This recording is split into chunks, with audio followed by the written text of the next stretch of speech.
Scoot Henderson works out for the Portland Trailblazers. There's only one other NBA franchise he's going to work out for. We'll talk about the 27th overall pick as well and give you some Brandon Miller updates all today on the Locked On Hornets podcast. We're Locked On Hornets, part of the Locked On Podcast Network.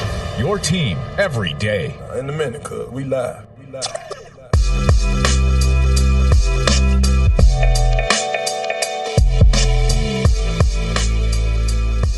It's Locked On Hornets, part of the Locked On Podcast Network. It's your team every day. Thanks for making us your first listen. We're free and available anywhere you get your pods. That does include YouTube. Today's episode is brought to you by PrizePicks. First-time users can receive a 100% instant deposit match up to $100 with promo code Locked On. That's PrizePicks.com.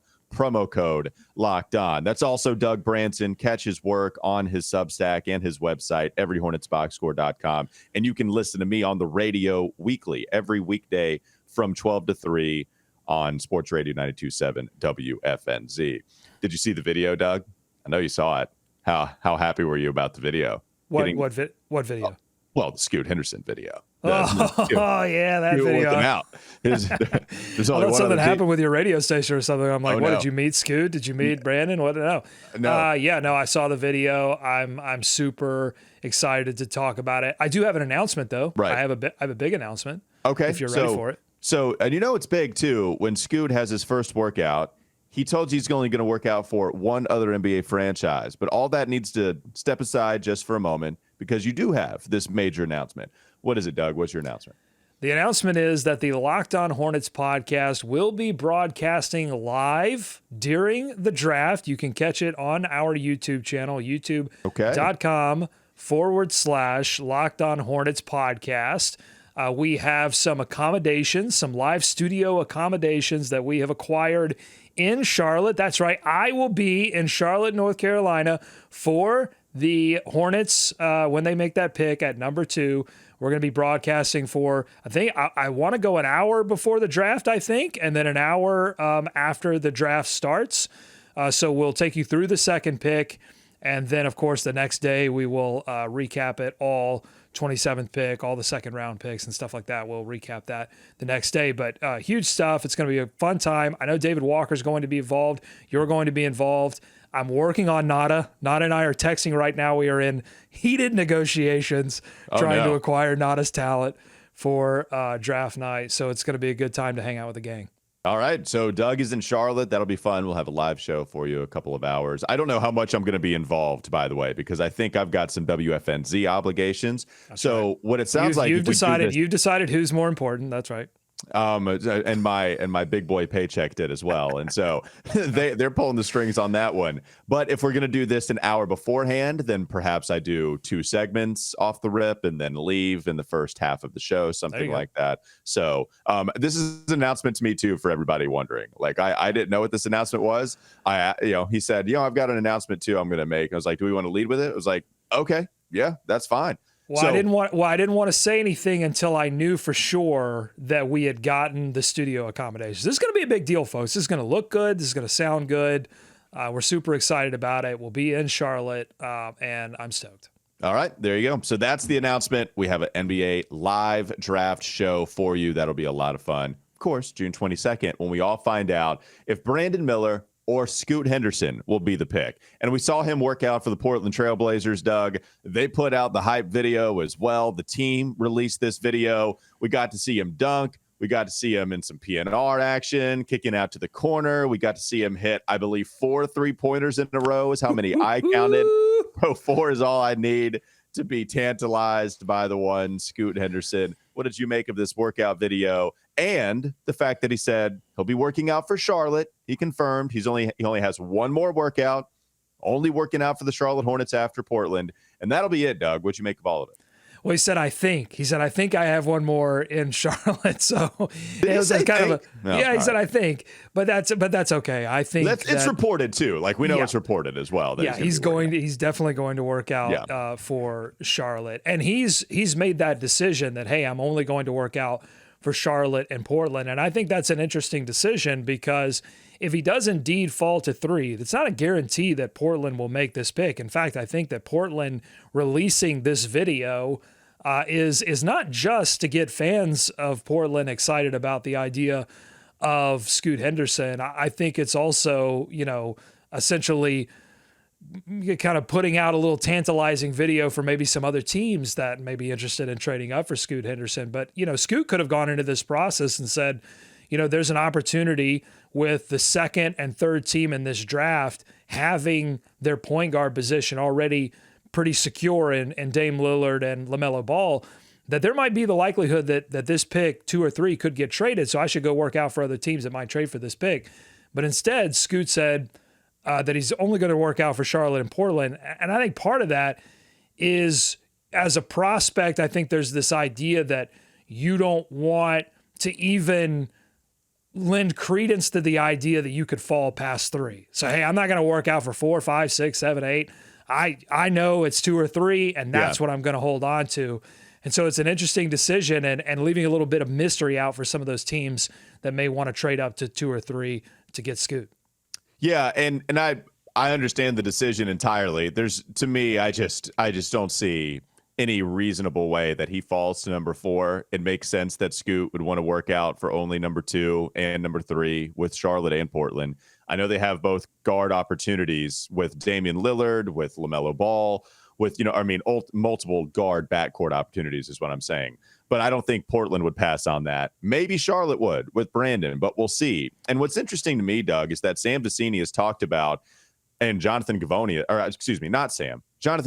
has talked about how Mitch Kupchak puts a lot of stock into the workout, which is weird because we've seen the Hornets draft in the Mitch Kupchak era where guys are not worked out and then they go ahead and select that guy anyway. And so that's a recent development. If it is a development, don't know if Givony is getting that from Mitch himself or he's getting that from outside sources with their take on how much the personal workout means to Mitch Kupchak.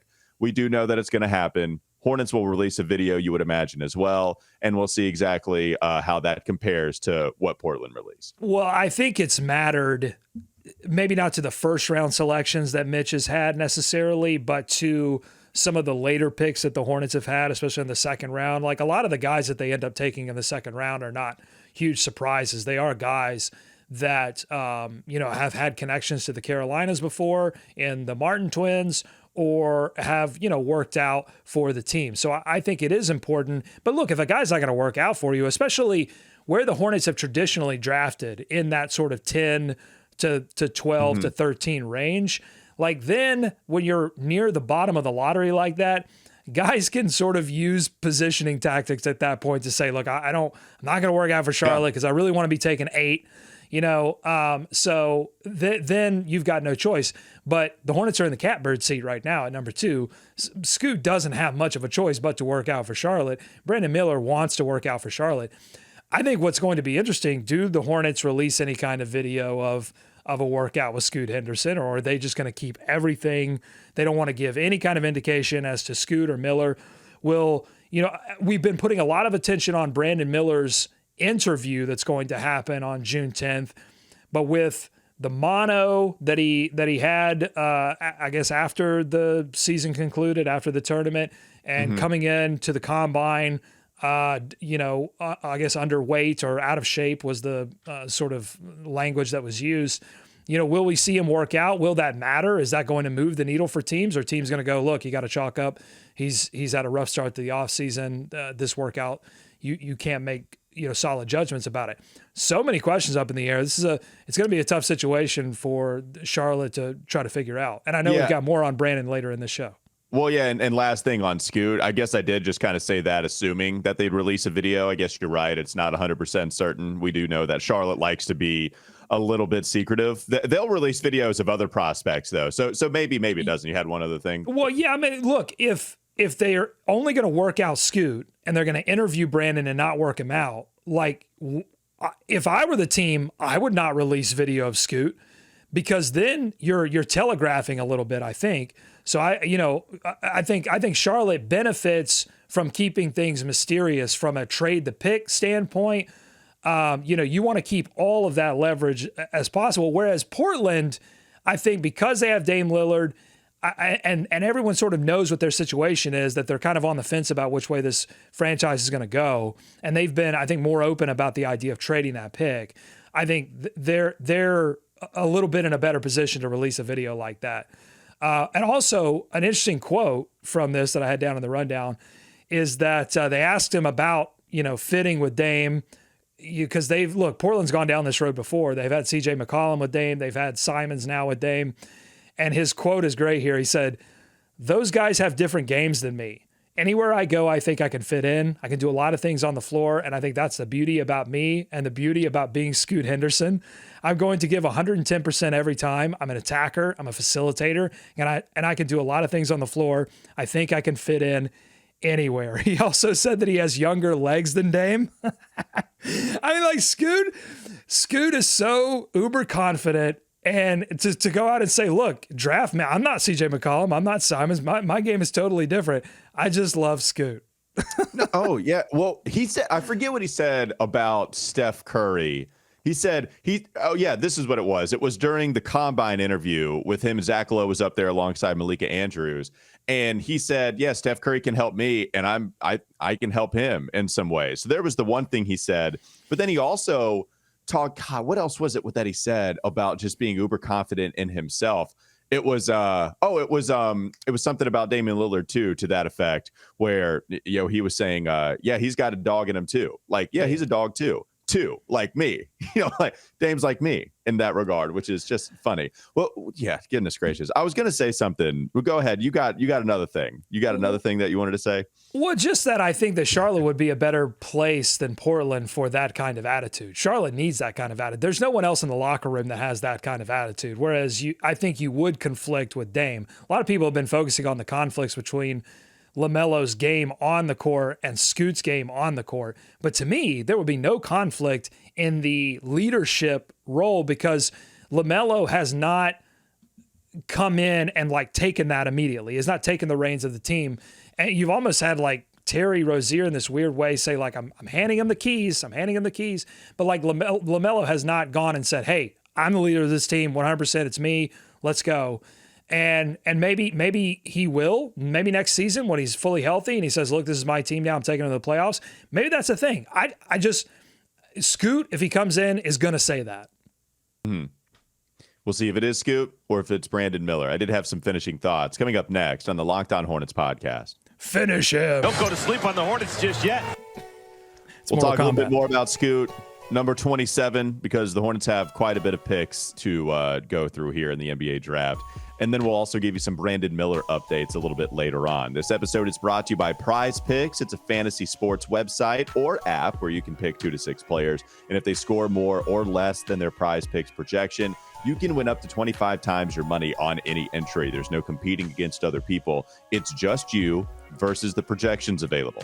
PrizePicks offers projections on any sport you watch as well. The WNBA is in full effect as the NBA finals are dwindling down. The NFL, when it picks back up, you can get involved there. The MLB, the NHL, PGA, WNBA, esports, NASCAR, tennis. There's so many other sports. Just go to prizepicks.com and check it out for yourself. Download the PrizePicks app. Go to prizepicks.com, play daily fantasy sports. First-time users can receive a 100% instant deposit match up to $100 with promo code Locked On. If you deposit $100, PrizePicks gives you $100. If you deposit $50, PrizePicks gives you $50. Don't forget to enter promo code Locked On at sign up for an instant deposit match up to $100. More Locked On Hornets coming up next.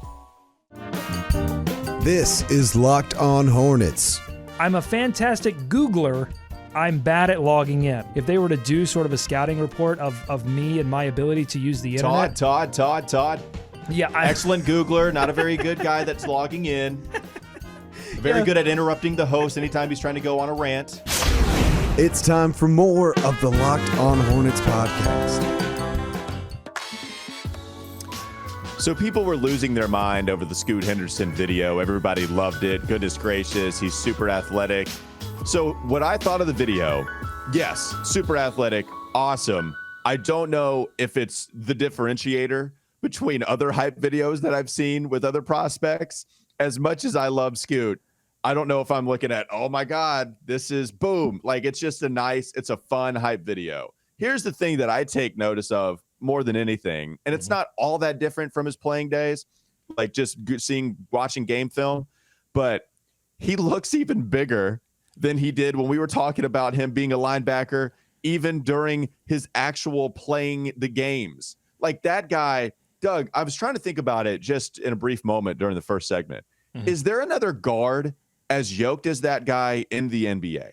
I really don't know if there's anybody that has bigger arms in the backcourt that's anywhere close to the 6'2" height that he is, that looks stronger. There can be some functional strength that doesn't possess itself with or display itself with some kind of amazing biceps and triceps.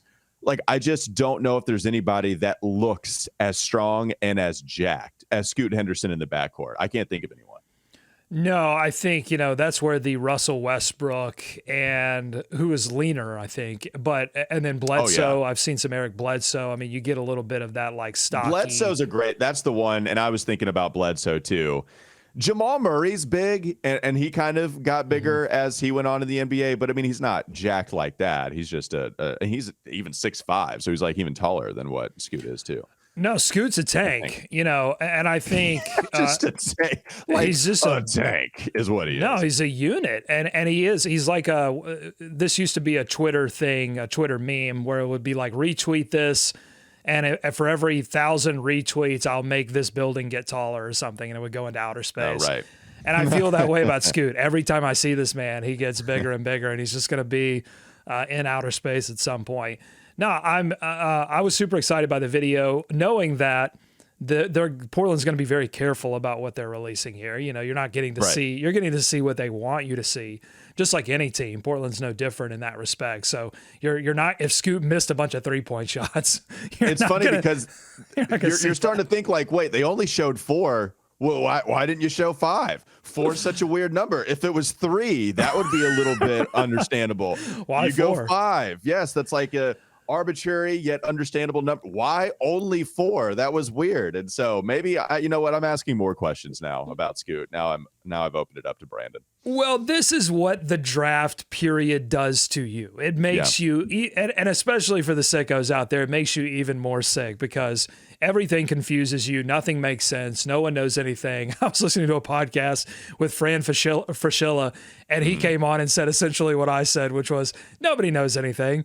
It's all smoke and mirrors, and a lot of people are making guesses, and you're trying to figure out who people are and what their games mean and what G League Ignite means and what college means. And, it's just a lot of people not knowing a lot of things.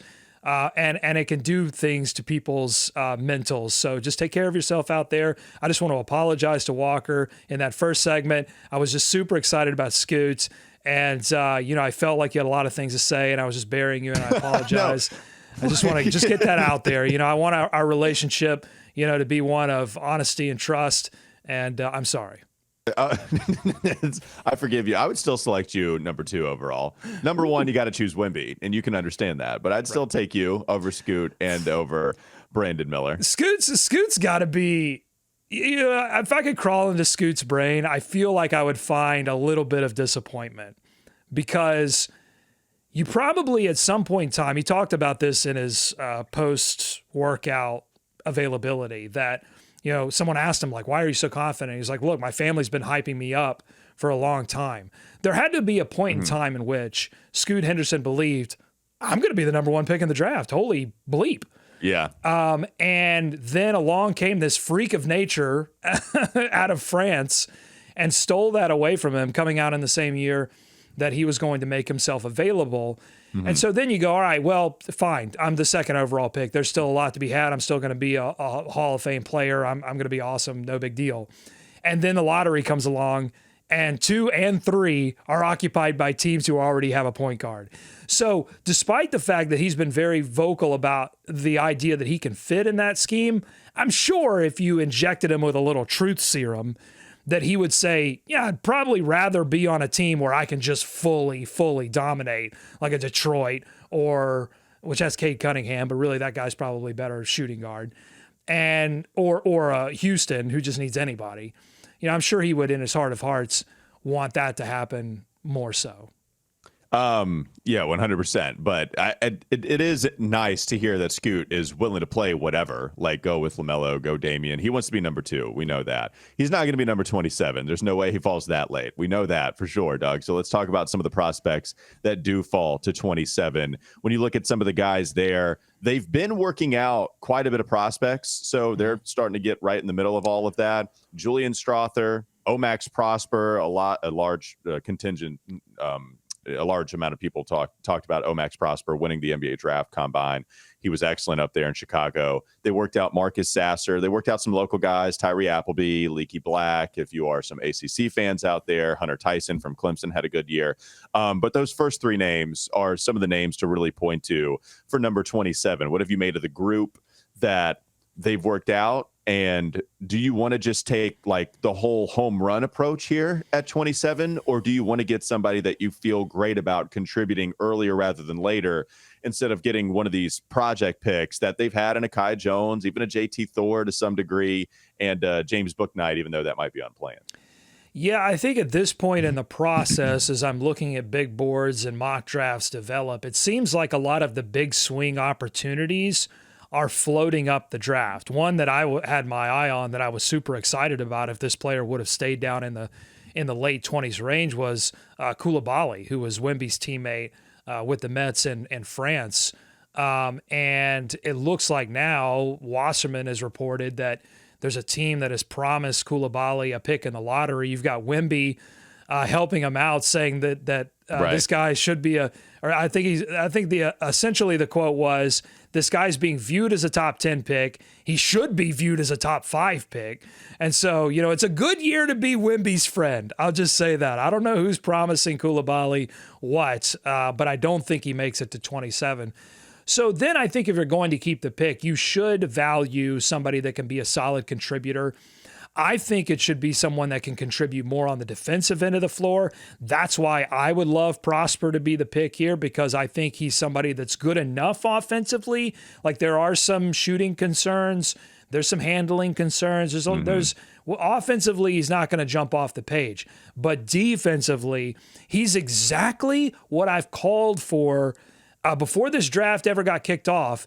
I've been saying almost for 2 seasons now, hey, the Hornets could really use a guy in the wing type position that can just be a lockdown defender, that really can put the clamps on a guy, and that person not be PJ Washington. They've too often had to defend on PJ to be that guy, and I don't think you want PJ to be that guy. Prosper can be that guy. I think he could be an immediate contributor in that respect, especially if, look, I've seen some video of Cody Martin. He's working out. He's looking to get healthier, but I think there's some question marks, around that injury. Is he going to be fully healthy for the next season? I think if they're going to keep that 27th pick, I'd look to maturity and somebody that could play right away and can give you contributions on defense. I think Prosper fits that bill. No, I like that as well. I want somebody that can fit that bill a little bit more as well, Doug. And so we see a G.G. Jackson, who is someone that didn't have the greatest year at South Carolina, but you're still drafting him on a ton of potential. This is someone that was a crazy high-rated high school prospect. He committed to North Carolina, decommitted, then goes to South Carolina. The Gamecocks did not have a good year this past season. And so you can look at an SEC pairing with a Brandon Miller and a G.G. Jackson, or you could go with another just teammate pairing with a Brandon Miller, talking about Clowney. You could also go to a Scoot Henderson, whoever they draft here. Like, would you like a teammate pairing or a G.G., Doug, at number 27? For the reasons that I just stated, that I think they should look for maturity at this point, I wouldn't go GG, because I think, we had Barlow on the show and he said, the issues that GG had at South Carolina were related to his just wanting to win so badly and be a part of that winning, that it came out in an immature way. And if you're an organization that has won anything but a lot of things, then I think you can take that risk, because you have some institutional, guidance that can happen. And somebody comes in maybe with like this idea that, hey, this organization is on solid ground and I can bide my time here, get stronger, wait. and eventually have my opportunity. But with Charlotte, I would worry about something similar to what happened with James Bouknight, where Bouknight came in and wanted to just be the guy right away, and when he wasn't, he got super upset about it and tried to fight the coach. So this is not an organization that I would say can handle somebody with maturity issues. I really think they've got to really focus on getting solid character guys and then going and winning something so that you can put yourself into a position to take some swings on some guys that are a little bit more turbulent personality-wise. In terms of teammate pairings, I mean, if Leonard Miller is there at 27, I think you run to the podium and make that pick. I mean, I think he's got a potential to be like a top 10 player in this draft. Maybe I'm just like super high on G League Ignite guys. I don't know, but when I watch Leonard Miller, I think, wow. I mean, he's got length and athleticism that I think are super interesting to me. So. Well, and Marcus Sasser, too. I wonder, just bringing it up to Sasser once more, if you go with Brandon Miller, I wonder if Sasser makes more sense to get some backcourt depth, right? Like, so, okay, you miss out on Scoot. You decide you're going to go with Brandon Miller instead, go to the wing position. I wonder if that's where a Sasser might make more sense, because look, you're supposed to draft whoever is the best player at 27, right? Like, you can draft multiple. I wouldn't be mad at a pick at the same exact position at number 2 and 27. I think maybe the Hornets might be more inclined to go that route if they did take the wing that is Brandon. And so maybe that's another reason. They're working out a ton of dudes right now, but maybe that's another reason you might consider him a little bit later in the first. You had one other thing real quick. Well, just that I think getting somebody at 27, and I don't know that they're going to keep this 27th pick, honestly. I think this is going to be dealt. But if it's not, if they do fall in love with a guy, I hope they fall in love with a dirty work player. And I think Leonard Miller definitely fits that bill. Versatility on defense, a guy that's going to give you toughness, and rebounding, and he's going to go after it. It's a guy that I think Steve Clifford could fall in love with. And, again, it doesn't hurt that you bring in a guy that also has some connection. I mean, I don't know what their relationship is necessarily, but a guy that does have some connection with Scoot, if Scoot's going to be the pick, bringing in Leonard Miller wouldn't be terrible. Yeah, if it's not good and Scoot's like, oh, thank God I can finally play with someone else, and then the Hornets bring Leonard Miller in, and that's not you're right. We just assume it's going to be a good thing to bring in the teammate, but maybe they didn't get along. Yeah, that's reckless. I'm sorry. We're being reckless here on Locked On Hornets. All right, one more segment to go. Coming up next on the Locked On Hornets podcast. Don't go to sleep on the Hornets just yet. We'll give you some Brandon Miller updates just surrounding that entire situation, some misreporting on behalf of the New York Times a while ago. Now we do have some clarity, and we'll also give you a few more updates that we kind of learned throughout this process on Brandon. That's coming up next on the Locked On Hornets podcast. All right, Doug, we have a few more Brandon Miller updates to get to, as teams have been looking for new information on this, including the Charlotte Hornets, where Gavoni reported that they sent investigators down to Tuscaloosa to find out more information for themselves. Everyone else is doing the same thing, and perhaps in all of that and just the natural legal process of this entire situation, more information has come up. From the New York Times that reported this on June 2nd, so just a few days ago, as we recorded this Monday, June 5th, the New York Times said, quote, a student manager of Alabama's men's basketball team said on Friday that he had been a passenger in the car of a star player, Brandon Miller, during a January shooting in Tuscaloosa. One person was killed, and Mr. Miller's car was hit by stray bullets in the episode, which involved multiple vehicles. The manager's name is Cooper Lee, and he acknowledged his presence at the crime scene to the New York Times after another player, Kai Spears, sued the newspaper that week for having reported in March that he had been in Mr. Miller's car when its windshield was struck by bullets. Okay, so those are two short paragraphs. Doug, I guess for me, so one, you have the manager in there. Okay, that's a new piece of information. But perhaps we haven't talked enough about, quote, hit the car being hit by stray bullets in the episode. So maybe this is just, I'm surprised that we haven't talked about this enough because I didn't know about it. Because anytime that we look at this, and perhaps that's a stupid admission, it really might be a stupid admission on my part. But anytime we talked about this, any reporting to me had been read like Brandon Miller brought the gun 2 miles to the point where Michael Davis used it.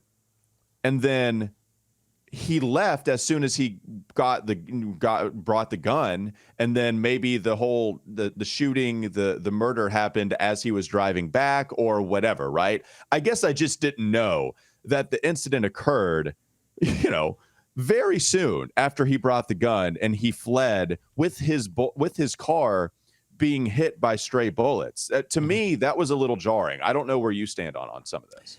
I feel like I knew this. I can't confirm that I can neither confirm or deny that I knew this, but I did feel like that I knew this. And I did find a report all the way back in February 22nd from TuscaloosaNews.com that has a statement from Brandon Miller's attorney at the time. And the attorney was disputing any notion that Brandon Miller had touched the gun, that his vehicle was blocking any other vehicles from leaving, essentially saying Brandon was not involved in facilitating this shooting from occurring. But in that statement, it says this is Brandon Miller's attorney, the street was never blocked by Brandon's vehicle. Gunfire erupted shortly after the Jeep arrived. A Jeep arrived behind Brandon Miller's car, and Brandon's vehicle was struck by bullets fired from one of the guns.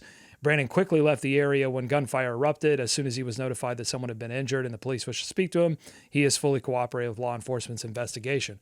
So yeah, it is surprising that he's leaving in a hail of bullets. That's an odd thing.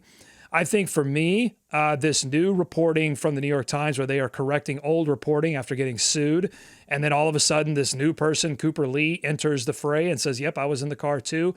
This to me is important, and this is why. It illustrates what I think is the major concern for a lot of these teams right now, especially coming out of the combine when they had Miller and his lawyer essentially present the teams with a statement that says, "I can't talk about any of this stuff." Teams are worried about selecting Brandon Miller number 2, number 3, whatever. They're worried about selecting him, and then some other information coming out that makes the team look bad, that makes Brandon Miller look like a different person than they feel like they are drafting in terms of his character.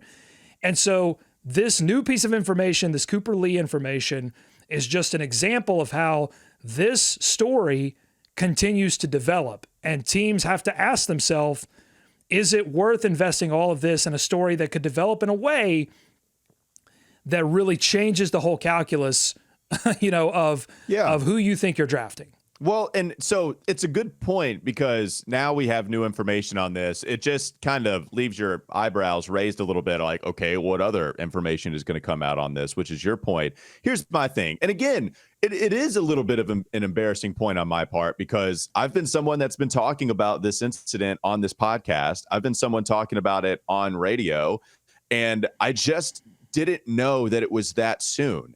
And so this information, as you read it, Doug, a part of what you said, TuscaloosaNews.com or something like that.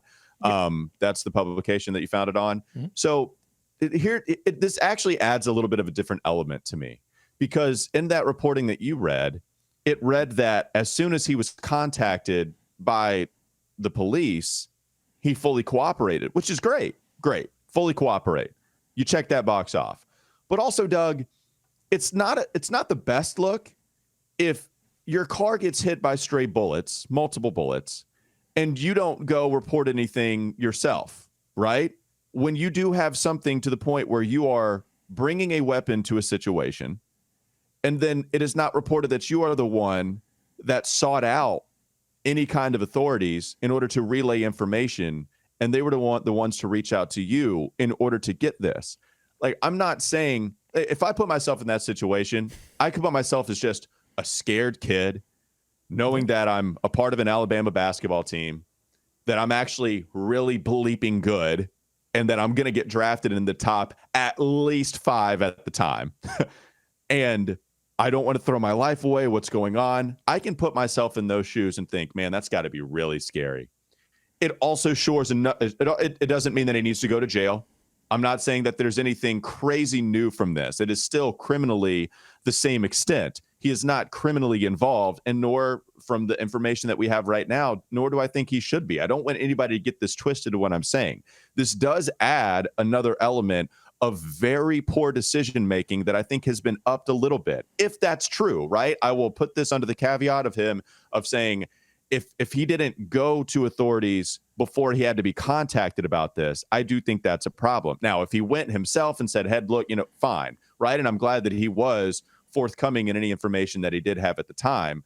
But this does add another element of really poor decision making, Doug, being in the midst. And also, man, like, allow me to do this like with Nate Oates in Alabama, just not holding him out.